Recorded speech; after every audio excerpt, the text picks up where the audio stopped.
incentivar você a pensar esse espaço que é tão problemático, que a gente está discutindo hoje, que é a cidade. E ela tinha uma relação com a cidade magnífica, que ela, onde é que estão os bandidos? Ela, então vamos lá conhecer os bandidos. Ou será que eles não têm alguma coisa para nos dizer? Então ela tinha uma coisa mesmo destemida, que era bem interessante, que isso dá para ver não só no Vampirô, como também O Homem em Sua Bainha, ou toda a filmografia da Lígia, que é riquíssima, e que seria legal que as pessoas se interessassem assim como você.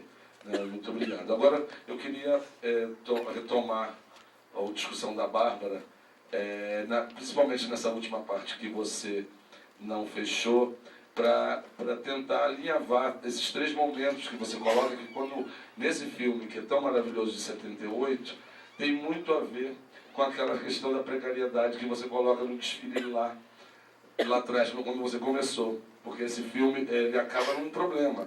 Né? A polícia para, é um problema. Para quem viu o filme, e tem e era totalmente precário aquele carnaval que começa a ser filmado, muda da Rio Branco para Marquês de Sapucaí, tem uma mudança que até hoje o carnaval vai sendo maquiado para inglês ver, né? Uma coisa do espetáculo, e que a Lígia denuncia um pouco esse início, e você coloca, parece que o final desse discurso da Lígia, você coloca no início da sua fala. E eu queria que você tentasse alinhavar esse final. Não sei se dá. Bom, não sei também se dá. Bom, tem duas coisas que você falou agora, realmente me identifiquei também com algumas questões que ela trouxe, que é essa presença do carnaval. E, de fato, uma das questões que eu mais tenho trabalhado é sobre a carnavalização enquanto processo de resistência. Quando eu falo carnavalização, não é o carnaval. O carnaval virou espetáculo, né? E a carnavalização, o que tem de interessante nesses movimentos é de colocar o mundo de cabeça para baixo, né? Que eu tenho trabalhado um pouco com Bakhtin, esses autores que mostram que o carnaval é você colocar o mundo de cabeça para baixo. É uma prática lá da Idade Média, né? Em que, de fato, você subvertia a ordem, né? Você ficava fora da ordem legal, né? Então, qualquer processo que inverta a ordem, as lógicas, é um processo carnavalesco, que o nosso entendimento de carnaval ele passou a ser muito espetaculoso, exatamente. Né? Então, eu até vi que ela trabalha tanto no Carnaval em Rio, né? Eu não conheço a obra da Lígia Paca assim, tanto quanto no outro, o Vampirô, são todos realmente procedimentos carnavalescos. Então, não sei se é isso que... Bom, eu tenho trabalhado bastante com essa questão da carnavalização, né? Enfim, quanto processo de resistência ou subversão da ordem cotidiana, né? Para mim, várias coisas que eu vi aqui tem essa questão da carnavalização. Outra coisa, bom, realmente sobre eu consegui fechar um pouco... digamos, essa minha apresentação era muito baseada realmente nessa questão do trabalho, né? E aí realmente parece até um elemento totalmente heterogêneo dentro do ambiente artístico falar do trabalho, né?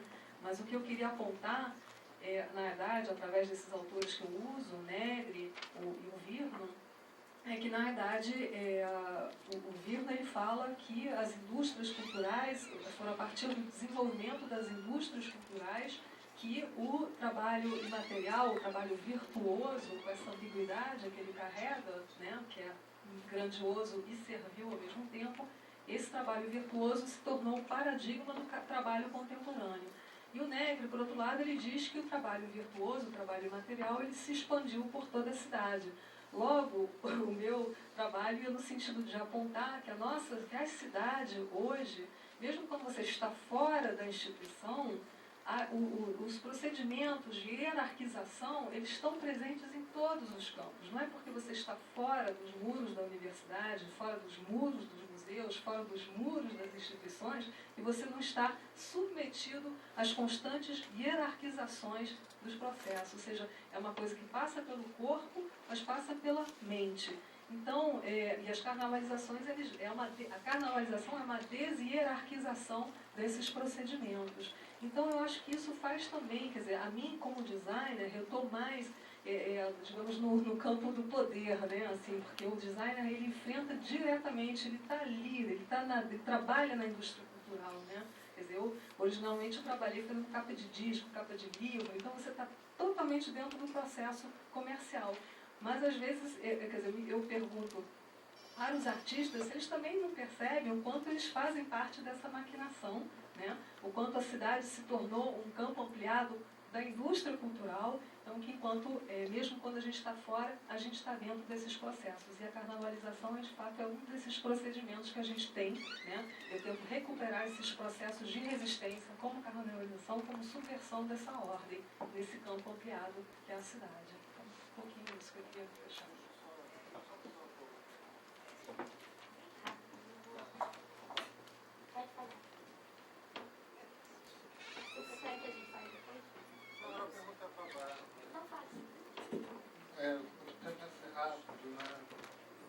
Mas eu acho que é uma colocação, talvez para você falar um pouquinho mais, do trabalho do Romano, do Molex, que é aquele desfile das camisetas, que ele faz a partir da marca da Cartier. Eu acho que tem um outro elemento para além dessa apropriação da identidade visual. E até, primeiro, assim, comparando com o trabalho do Falante, né, como é que ele incorpora um elemento urbano, né?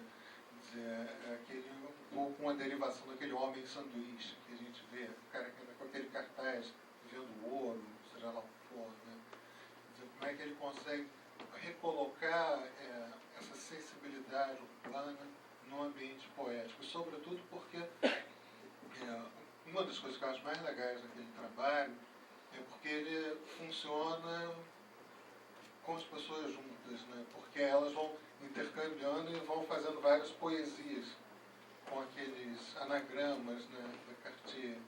Então, o trabalho tem um tipo de demanda, não só funcionar como uma apropriação dessa visualidade, né, da metrópole, mas sobretudo que eu acho que ele consegue dali jogar um outro patamar poético, que é esse de uma demanda das pessoas se agregarem, se comprometerem juntas a fazerem aquela poesia, né, de inventarem um texto ali de algo que vira quase tão presente uma letra morta, né, que é aquele logo da Cartier. Se você pudesse falar um pouquinho mais desse trabalho, que eu acho tão... Bom, sobre esse segundo da Cartier, né, eu por acaso, eu cheguei quando a performance tinha acabado. Então, não, fala sério, né, naquele dia. Então, eu não estava presente, mas é claro que eu achei muito interessante, porque realmente tem uma diferença entre o Romano ali atravessando assim, a cidade como um nômade, né, aquele próximo atrás, e esse tipo de articulação que ele conseguiu fazer ali com aquela poesia errática, né, essa poesia que cada um... Eu acho isso, bom, me lembrando o trabalho do Basbaum, né, também, que é aquele eu e você, né, esse tipo de, como é que você intercâmbia as personalidades, como é que você constrói um outro. Bom, não sei qual é a tua expectativa, assim, sobre essa questão. Na verdade, uma das questões do meu trabalho é justamente... Quando eu penso na multiplicidade, né, essa questão da multidão, essa multiplicidade que permanece junto, né, ela tem a ver totalmente com esse afeto, né, que se troca ali. Mas, enfim, não sei muito como desenvolver assim, essa questão, não. Ali eu acho que houve um agenciamento. Eu trabalho assim, muito com também a teoria do Deleuze. Eu acho que tem um agenciamento ali que é puro afeto, né, e faz uma poesia errática, cambiante, né, intercambiante. Eu acho que isso que é interessante, tem a ver com o meu trabalho sobre a multidão, né, essa coisa que não é totalmente organizada. Os corpos não se organizam de acordo com uma funcionalidade, né, com uma coisa pré-determinada. Acontece, né, a questão do evento acontece naquele momento, né? Enfim, não sei se respondi muito. Bom, eu vou fazer um pequeno comentário, não é uma pergunta para ninguém, é uma pergunta para todos nós, né? É que veio me chamando a atenção hoje, já 2 vezes, os apresentadores aqui insistiram na questão de que começaram seus discursos dizendo que a cidade não era um território neutro. Né? E eu fiquei perplexa. Eu fiquei perplexa que a gente ainda tenha que repetir isso. Né? Não é uma crítica. Isso aqui é uma reação em relação ao limite mesmo da nossa discussão teórica sobre o nosso fazer. Né? A cidade não é...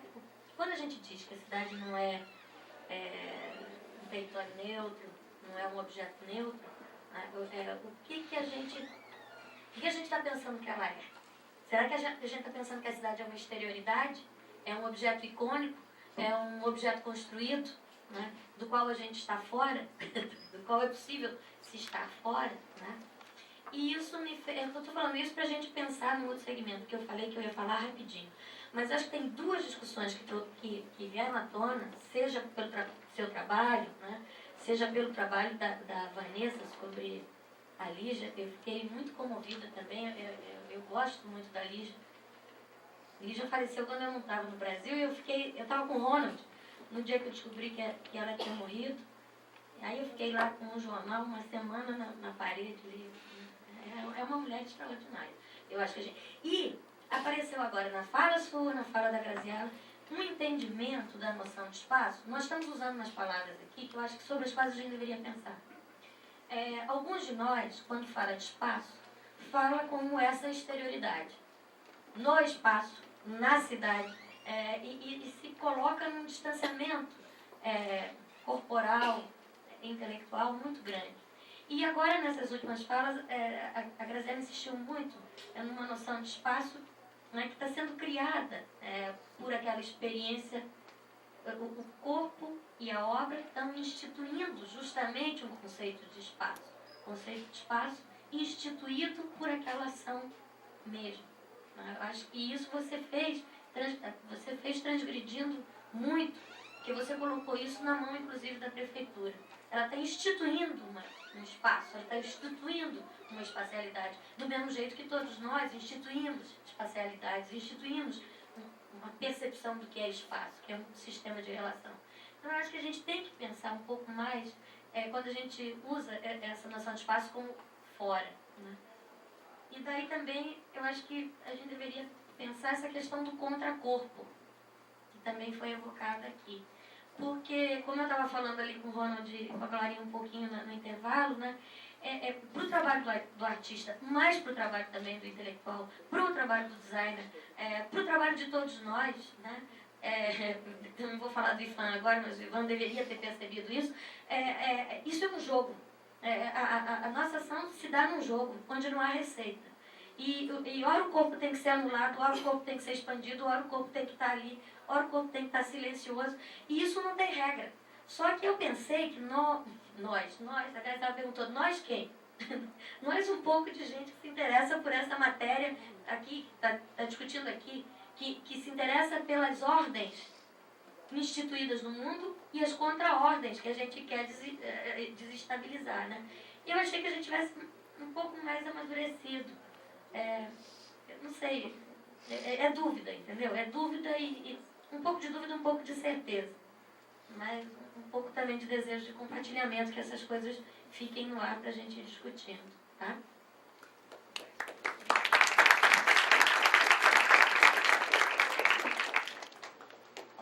Um minutinho só, então, eu queria perguntar antes, posso responder um pouquinho? Só para responder. Não, rapidinho, as pessoas querendo falar, mas na verdade eu acho que a questão é totalmente pertinente. A gente sempre tem que pensar, né, nesse espaço instituído, o que é, não é alguma coisa fora de nós. Eu acho que eu coloquei um pouquinho isso no início da minha fala, como a questão da disciplinarização, ela não passa unicamente pelo corpo, mas pelos fluxos, né, pela questão da subjetividade. E eu falei também, apontei também no sentido que mesmo quando a gente está fora das instituições, dos muros objetivos desses espaços, né, como a questão do poder, né, igual eu gosto muito do Foucault, e ele é muito bom para se entender essa questão que o poder ele não está localizado, né, ele está circulando em fluxos, né, então nós todos participamos, né, das relações de poder. poder, né? Então, o meu espaço, quer dizer, mesmo quando eu pensei, eu apresentei a questão que a cidade não é um território neutro, mas a minha intervenção foi no sentido de colocar que está tudo no fluxo, são nas relações, e não, a gente não tem mais a ver com um poder localizado e totalmente instituído, que essa institucionalização ela percorre todas as nossas relações. Né? Mas eu acho que é totalmente pertinente, a gente tem que sempre pensar e repensar e frisar que está tudo no fluxo. Né? Eu queria... Você falaria rápido? Eu achei até o contrário, que hoje de manhã está redondo, entendeu? Mas de vez em quando tem esse novo. Achei legal o que a Margarete falou e eu queria só fazer um complemento, né? Isso que você falou sobre a outra forma da gente pensar o espaço. Acho que tem um jeito simples de explicar isso, que é como o Lefebvre, que é o autor de uma obra de referência, que é a produção do espaço, como ele fala que as coisas elas já não acontecem, isso outras pessoas também falam, o geógrafo Neil Smith, que eu já citei, que as coisas não acontecem no espaço, as coisas produzem espaço. Você está falando isso desde o século XVIII. Mas isso, quando a gente pensa em intervenção urbana, por exemplo, isso ainda não, as pessoas realmente ainda têm muita dificuldade de entender isso. E tem a ver com aquilo que eu falei no começo. As pessoas ainda acham que a cidade está ali e a gente vai lá e coloca alguma coisa nesse espaço. E para ela, né, normalmente espaço público, o que é? A rua, a praça, o parque. E é um desafio para a gente, né? A gente pensa, eu lancei aquela proposição antes falando o que a gente pode tirar da cidade, e agora eu lanço outra, que é isso, como que a gente produz espaço, né? Na cidade, sem ser simplesmente eu achar que eu vou lá e vou fazer uma performance na rua, como que essa performance produz espaço, né? Ao invés de simplesmente ser deslocada para um espaço que não é aqui dentro, é lá fora. Né? E por que aqui dentro também não pode ser um espaço público? Posso só falar mais um?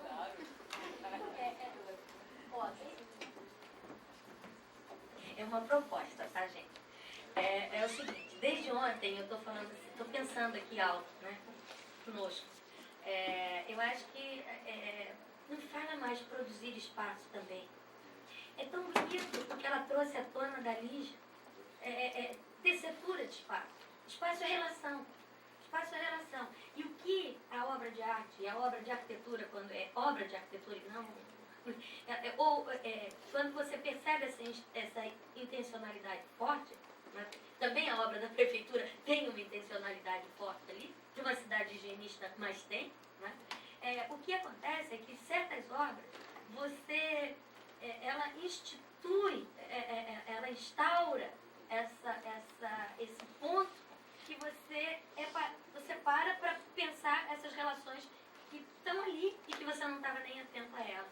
Então, eu acho que não fala produzir, quer dizer, pensa se você vai falar produzir espaço, e me ajuda quando eu falar produzir espaço, você me corrija, por favor, porque eu acho que eu tenho problema com ela, porque eu trabalho muito com as palavras, e as palavras não são, eu vou falar de novo, as palavras não são neutras, uma palavra carrega outra palavra.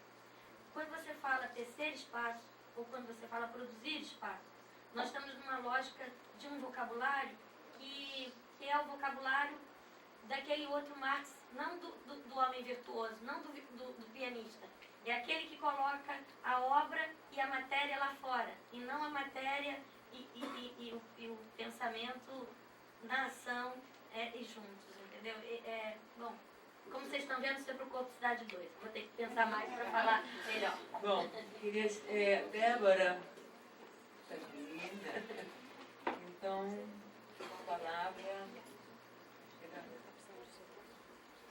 A Débora vai falar sobre a questão do grafite, né? Faz uma pequena apresentação. Bom dia a todos, acho que já é boa tarde, né? Isso aí? Acho que sim.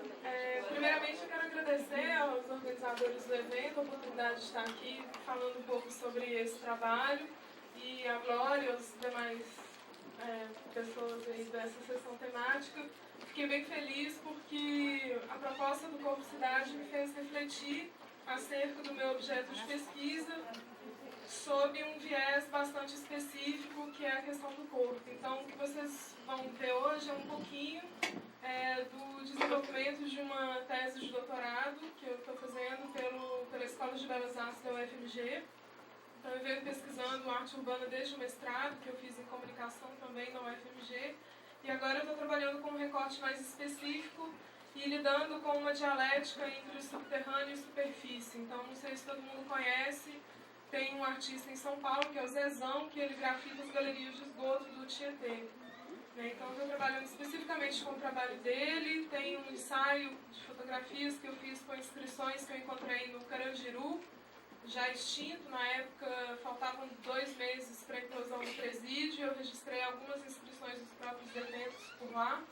E também tem vários artistas que têm dado preferência por suportes, que são suportes invisíveis, entre aspas, da cidade, que são ruínas, espaços abandonados, que eles vão lá e pintam. Então, isso é uma tendência que vem crescendo cada vez mais, mesmo porque agora existe a possibilidade de registro dos trabalhos, né? Então, em São Paulo tem o programa Cidade Limpa, do Kassab, que segue essa lógica, né, que a Graziela apresentou um pouco, de limpar a cidade, seja dos moradores de rua ou daquilo que é considerado poluição visual, e nisso o grafite é incluído, né? Então, hoje em dia é imprevisível o tempo em que uma obra consiga permanecer no espaço da cidade, e essas obras, elas são, na sua grande maioria das vezes, registradas, né, por meio de fotografias e posteriormente publicadas digitalmente. Então, se antes o grafiteiro buscava os locais de maior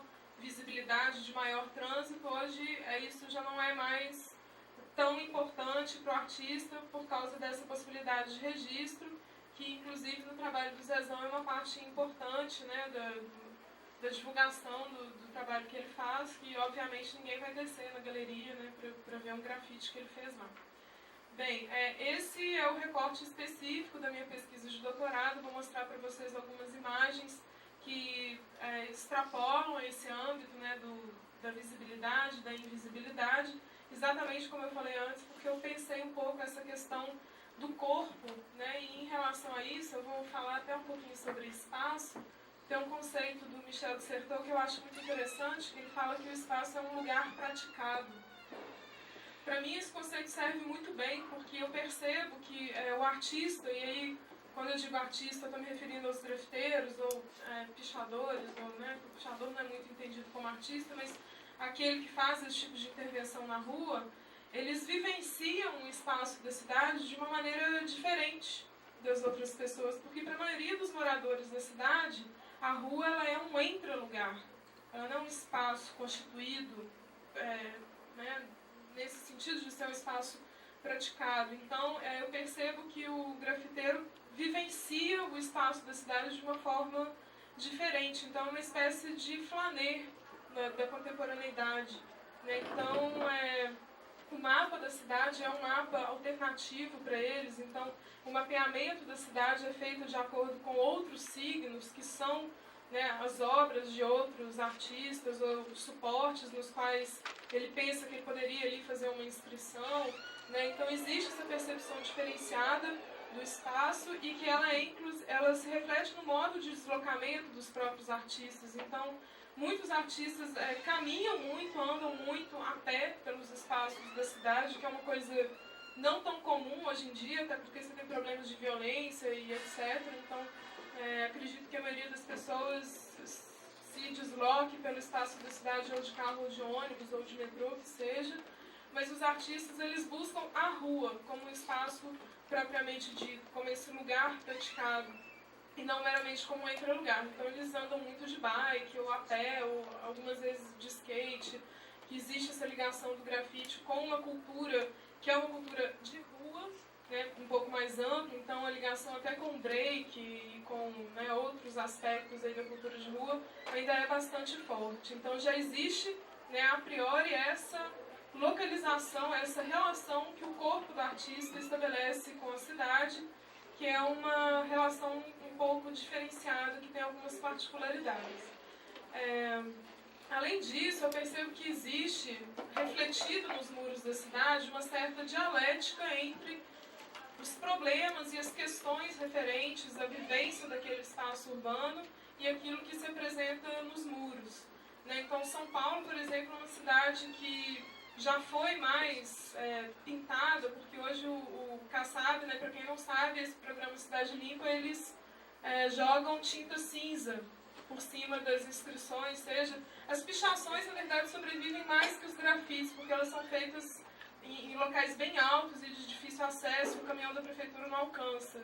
Então, muitos grafites têm sido apagados, né? Recentemente teve um caso dos Gêmeos, que são artistas muito conhecidos de São Paulo, e na mesma época em que eles estavam pintando a galeria da Tate Modern em Londres, a fachada era uma pintura externa mesmo, não era uma exposição no interior da galeria, a Prefeitura de São Paulo apagou um grafite que tinha sido, inclusive, patrocinado pela própria Prefeitura algum tempo atrás. Então, a curadoria da Prefeitura é um tanto quanto questionável nesse sentido. Né?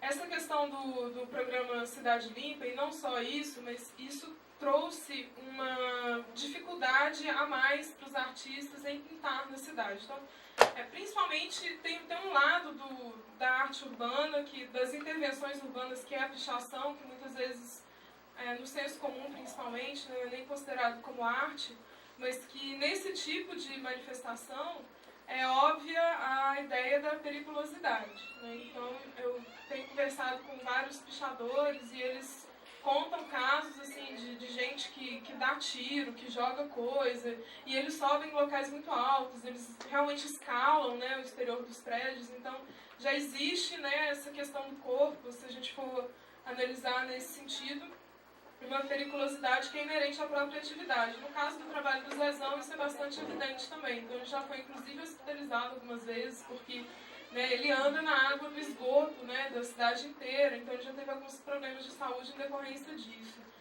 Mas para o próprio grafiteiro, a questão da ilegalidade, até que eu perguntei antes, em São Paulo tem sido muito forte isso, né? Então, assim, a polícia já interrompeu alguns grafites mesmo, né? Então, lá é mais complicado, em Belo Horizonte não. Então, em Belo Horizonte também é proibido, os meninos pintam também, mesmo sendo proibido, e eles têm até uma defesa interessante, né? Eu estou falando isso porque na parte da manhã alguém falou de trabalhos que são interrompidos pela polícia, a polícia chega e pede autorização, e aí não tem que terminar o trabalho, e os grafiteiros, eles, como já são contraventores mesmo, eles... em Belo Horizonte tem a figura do Fábio Câmara, que o cara não existe, mas sempre que chega um policial e pergunta, tem autorização? Tem sim. Quem foi que autorizou? Foi o Fábio Câmara. E aí o policial, ele que autorizou. E aí algumas vezes funciona, né? É verdade na maioria das vezes. Então, fica aí uma dica, né? Eu não sei. Fábio Câmara, esse é um nome, né? Pomposo e tal. E pega. Então, a questão da periculosidade, ela também interfere nesse aspecto, né, da vivência corporal que o artista tem, não só da cidade, mas em relação às próprias obras que ele está fazendo. Né? Então, algumas vezes o grafite é autorizado e é mais tranquila essa relação, mas eu percebo que na pichação, principalmente, é bem forte a questão do perigo, né, que o artista se expõe pelo próprio corpo. Assim. Eu, na verdade, queria passar as imagens, porque eu não queria ficar de costas para vocês, mas é que o ritmo para mim é importante, então eu queria passar eu mesma.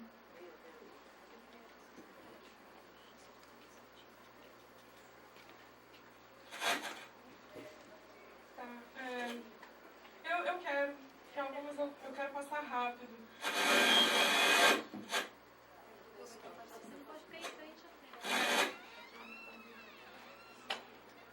Bom,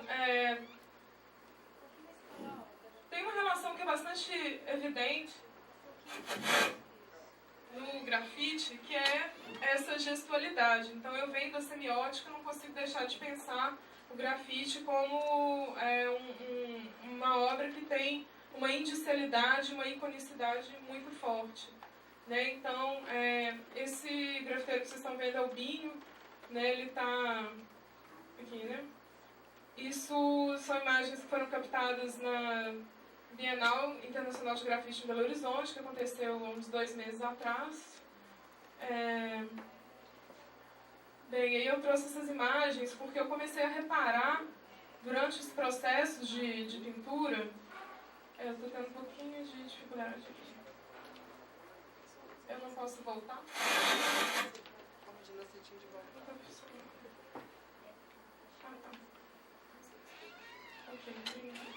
Então, existe uma certa coreografia que é feita e que eu comecei a me interessar muito por isso. Esse é o Trampo, ele é um grafiteiro de São Paulo, esse é um trabalho que ele estava fazendo ali no Paço das Artes, em São Paulo, para uma exposição, mas ele eu fui para o final. Desculpa, gente, estou um pouco enrolada com isso.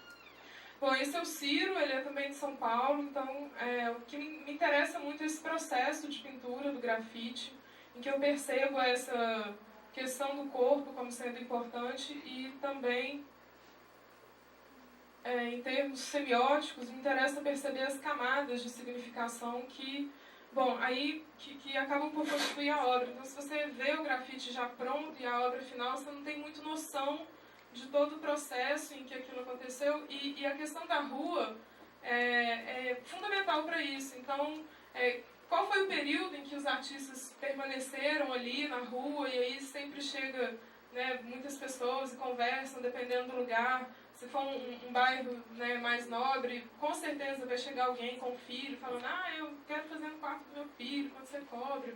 Né, e às vezes é um local mais degradado da cidade, então o Zezão ele tem uma relação muito grande com os moradores de rua, então ele pinta muito em locais em que pessoas moram na rua. Então, se vocês entrarem no site dele, que é artesubterrânea.com, vocês vão ver muitas pinturas que tem um muro queimado de preto atrás, que é onde eles fazem o fogãozinho deles lá. Então, são locais em que normalmente as pessoas não iriam, que são locais perigosos, e é ali que o artista busca. Então, aqui, não sei se está dando...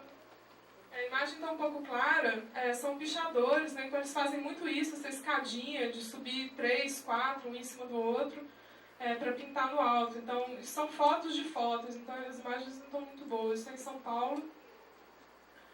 Isso também, né? Então ali tem dois meninos, ali eu não conheço nenhum pichador gordinho, assim, são todos super magrelos, que tem que, né, subir nos locais assim, bem estranhos e poder correr fácil da polícia.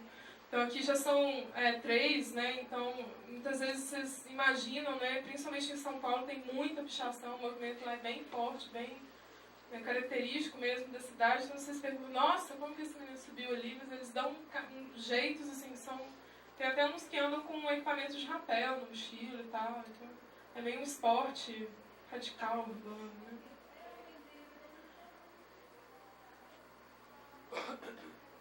Aqui já são 3, né? Às vezes eles sobem até de 4, na verdade. Bom, isso é na Bienal também. O que eu quero mostrar é o trabalho da Faith. Ela é uma artista da África do Sul, essa menina que vocês estão vendo.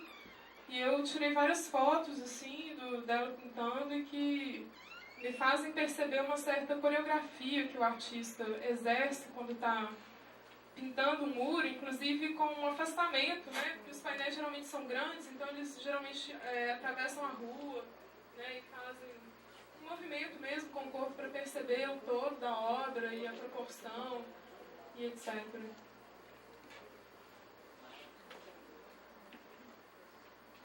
Esse é o Guga, um grafiteiro de Recife. Então essas fotos acho que ilustram bem a questão da industrialidade, né, do gesto do artista. Esse painel foi pintado durante a Bienal por vários artistas, durante a noite. Então em Belo Horizonte o pessoal gosta de pintar à noite. Então esse painel foi iniciado às 10h30 da noite e finalizado às 9h30 da manhã do dia seguinte. Então a relação com a rua nesse caso é bem específica. Então de madrugada sempre aparecem uns 3 ou 4 bêbados perdidos ali que vão lá e trocam ideia e existe todo esse processo que ele é, para mim, fundamental na elaboração final do painel. Então, são vários artistas. Esse é o Raider, ele é de Belo Horizonte.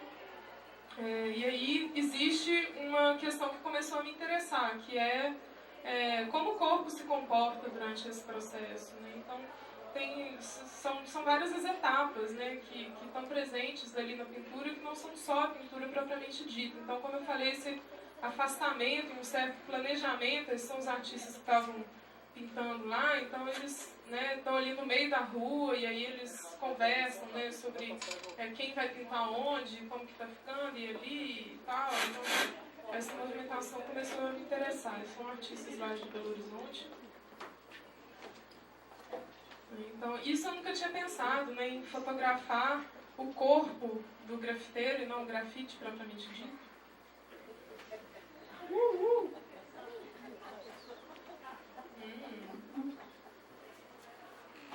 O corpo é nosso e a cidade é dos outros.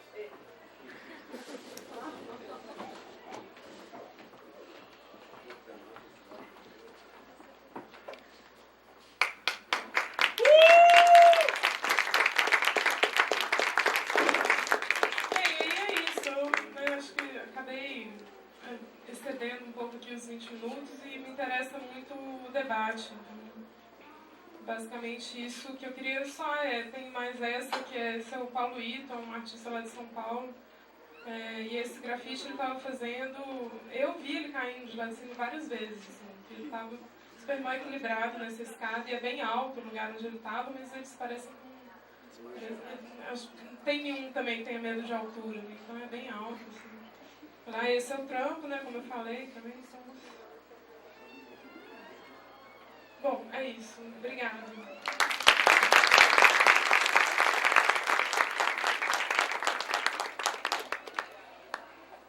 Então vamos abrir o debate. Ela ali, eu acho.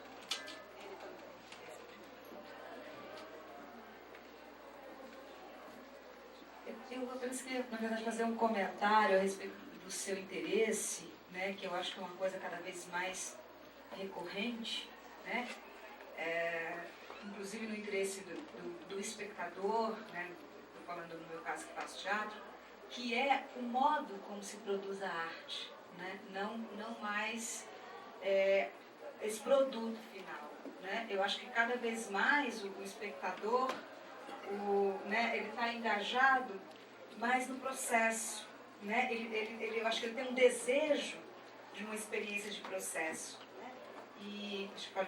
E esse seu olhar, né, sobre como o corpo se comporta na altura, no risco, enfim, como ele vai produzindo aquele desenho, né, que ele está diretamente no corpo em relação ao desenho, né, em todos os aspectos, de altura, de volume, de redondezas, né, vamos dizer assim.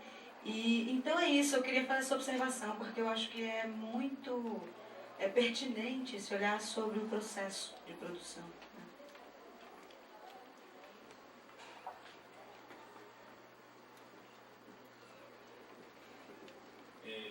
Você citou, no caso, a Bienal de Grafite, né? E eu tenho uma relação próxima com o movimento hip hop em Belo Horizonte. E a Bienal, por alguns movimentos, ela, de certa forma, ela foi até questionada, pensando num sentido que ela pudesse dar a essa arte, que naturalmente é uma arte de rua, é uma arte de enfrentamento, e ela vai para a galeria com uma possibilidade de ser uma arte legalizada, e que riscos isso poderia acarretar na execução desses trabalhos, né? E aí, já pensando na sua questão, que é a questão do corpo na produção dessa arte, eu queria te perguntar sobre se você faz reflexões sobre o elemento risco no gestual desse corpo que produz o grafite, né? Eu acredito que esse elemento risco ele é muito significativo. Eu, por exemplo, já acompanhei grafites proibidos e tive a oportunidade de acompanhar grafites produzidos para a Bienal. E era completamente diferente uma coisa da outra, assim, né? O olhar, a atenção que existia naquele momento. Se fizesse relacionasse esses dois momentos.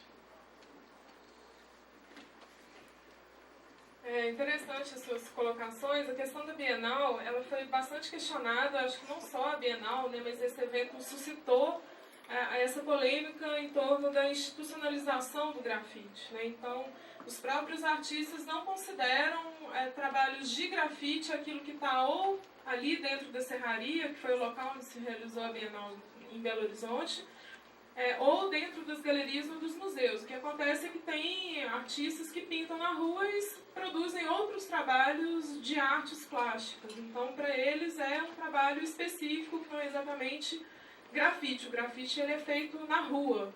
até por causa dessa questão que você falou, né, da subversão e da contravenção e do próprio risco.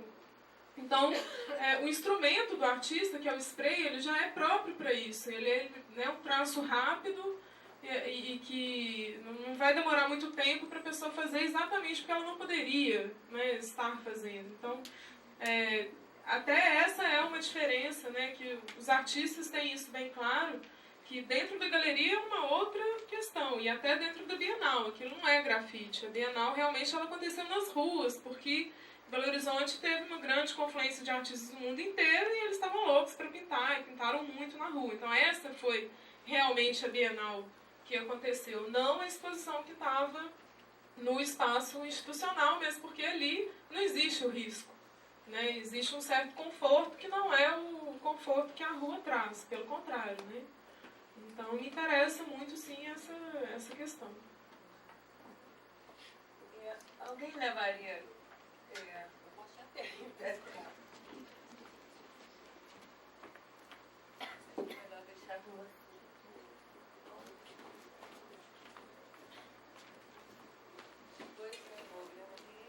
Então, eu gostaria de tentar trazer de volta alguma coisa que parece que se perde, né, no grafite contemporâneo, que é a dimensão política, a implicação política que ele traz, né? Assim, grafite e pichação não se distinguiam, porque você mesma diz, é inscrição, né? Então a etimologia mesmo já diz que é isso, é inscrição, e era feito, né, na Roma Antiga como prática política daqueles que não eram contados como cidadãos. Portanto, inicialmente era feito por mulheres, por crianças, por artesãos e por estrangeiros, não pelos homens. Assim, essa dimensão é uma dimensão que se perdeu, foi se perdendo. O grafite é praticado por qualquer um, né? Na distinção entre o que seja pichação, que não é arte, e aí o que é arte, né, passa a ser esse grafite que se confunde com moralismo, né? Quer dizer, uma série de elementos vão sendo conjugados de modo que o próprio grafite perde força política, de ação na cidade, de questionamento das ações políticas, o mesmo do que seja a propriedade, que era um dos elementos fortes. Questionar a propriedade privada, questionar o espaço privado, né? Fazer existir aquele que não era contado como cidadão. Assim, nesses últimos 20 anos, mais 30, 40 anos, desde a presença do Alex Valauri, né, atuando em São Paulo, essa dimensão do grafite começa a desaparecer. E eu acho que é uma questão importante, né? Assim, que o Kassab mande limpar, me parece que é sempre extremamente oportuno, né? Que se mande limpar mesmo, porque efetivamente o grafite é efêmero, não é capturado, tanto faz se vai limpar, não é isso que interessa, né? Interessa a força de problematização das relações políticas na cidade, a cidade enquanto política. Né? É uma observação que eu queria deixar. Posso comentar? Tem vários aspectos, né, na sua fala que eu queria comentar. Primeiro, a questão da pichação. Né, eu até evito, quando eu vou apresentar meu trabalho, falar sobre isso, porque sempre é muito polêmico. Mas essa distinção entre grafite e pichação, ela só existe em português, na verdade. Né, grafite é grafite. Né, então são os writers, aqueles que escrevem na cidade. Então a origem do grafite contemporâneo, que é considerado, né, Nova York, Bronx, Brooklyn, década de 70, por aí, as tags, elas hoje seriam consideradas pichações. Né, então essa distinção é um tanto quanto maniqueísta e, a meu ver, completamente inútil, porque em várias obras você não consegue distinguir onde termina o grafite, onde começa a pichação. Tem vários exemplos interessantes a esse respeito. Então, para mim, não existe essa distinção. Eu considero a pichação uma manifestação artística, sim, exatamente e legítima, porque ela preserva exatamente isso que você falou, de ser a fala dos excluídos. Então, o pichador é um cara que nunca vai ter o nome dele escrito, né, quando muito numa lista de aprovados do vestibular. Assim. Então, são pessoas invisíveis. Você pega o mapa da cidade de São Paulo, a periferia ela é muito maior do que o centro. E cadê essas pessoas? Você não vê. Você circula ali pela Avenida Paulista, pela Madalena, Pinheiros, né? Aquilo que as pessoas geralmente conhecem de São Paulo, e você não vê a quantidade de pessoas que estão excluídas desse circuito.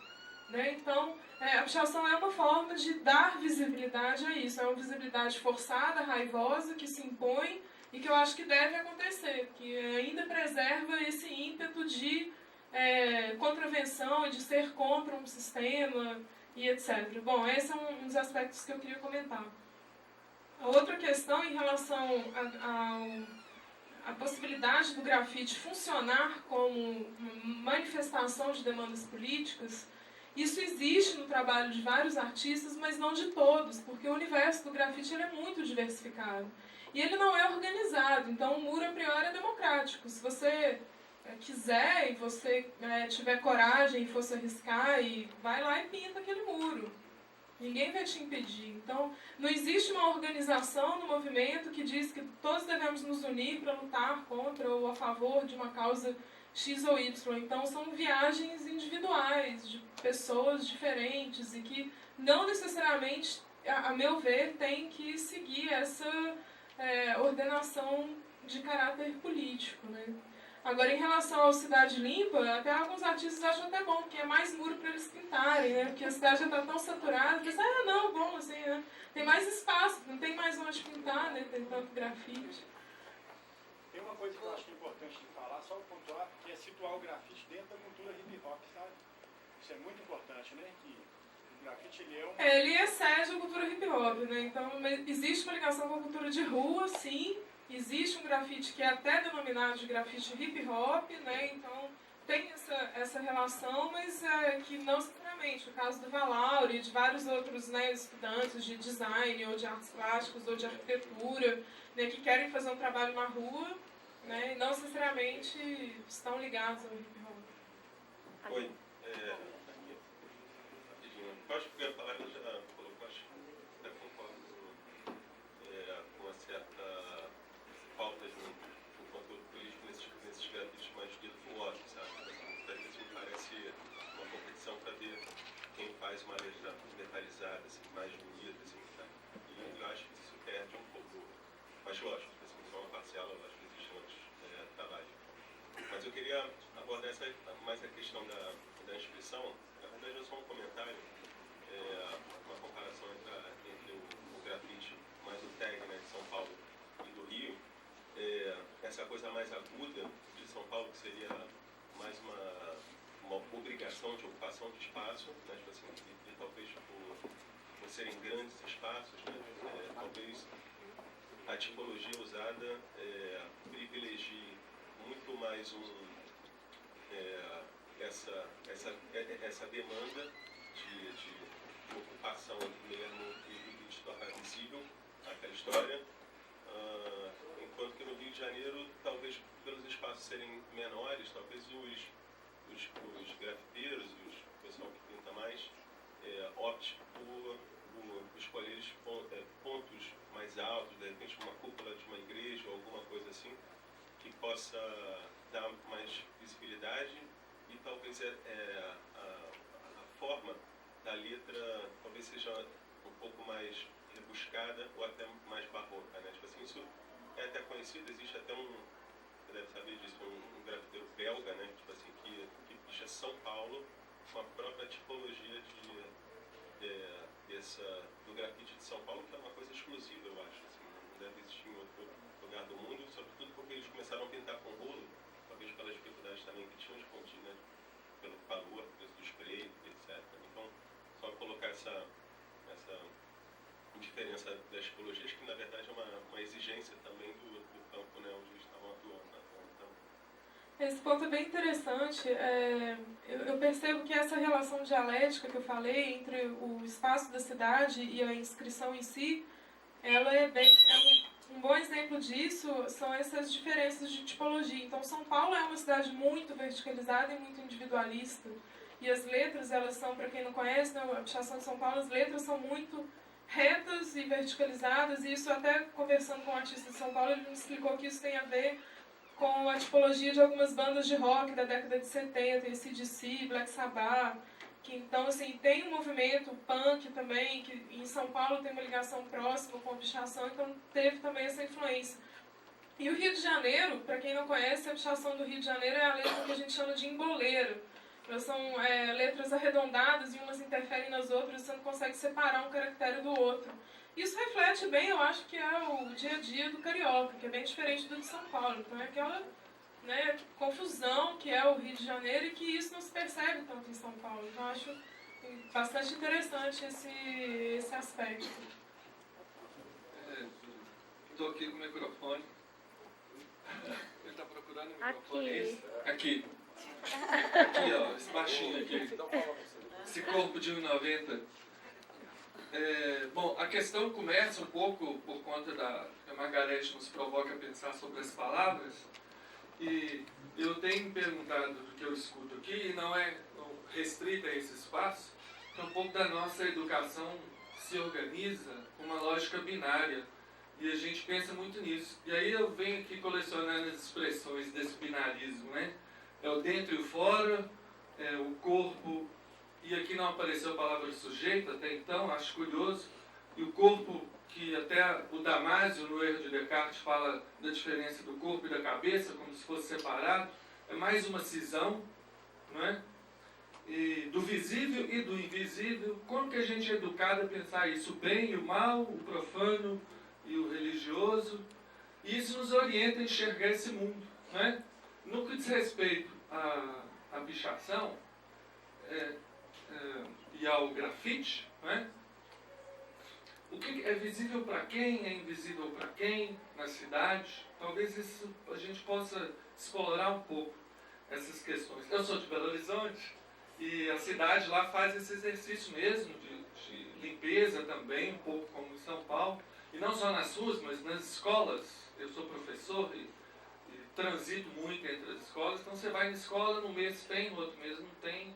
Às vezes a diretora manda pintar o muro depois, para ficar bonito, né?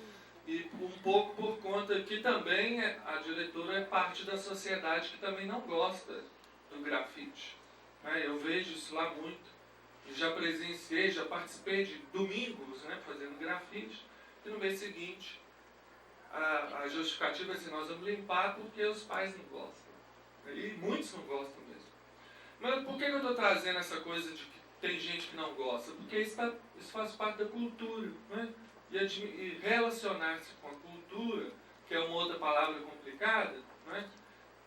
Exige de nós um exercício também de uma certa paciência, né? Não acho que a arte e ser revolucionário, né? Instaurar rupturas, isso realmente dialoga. Até que ponto isso possibilita que a gente se relacione com o grafite? Por exemplo, como o IFAM se relaciona com o elevador, né? E assim por diante. Eu espero que essas culturas de resistência também não desejem criar os seus institutos de preservação, né? E que a gente caia na mesma armadilha. Pode ficar tranquilo, é bem difícil acontecer. Não sei, tenho dúvidas. Eu prefiro ter dúvidas. Mas é isso. Obrigado.